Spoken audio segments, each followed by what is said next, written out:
We had our 2A and 3A championships here at Southwind. And it is just a great opportunity for us to get together, celebrate not just what these athletes accomplish on the court, but also what they're doing in the classroom.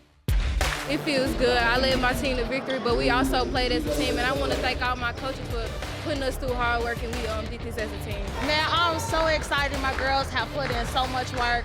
We were 2-6 in our district last year, so we didn't even get this experience last year.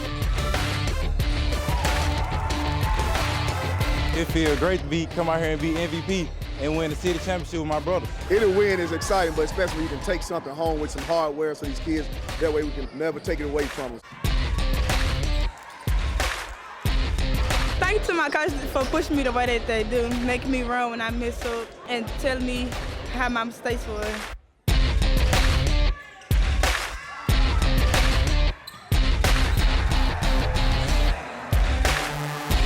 I appreciate the MVP award, but if I had to give it to somebody, I'd give it to the whole team because it's not a one-man job, it's a team.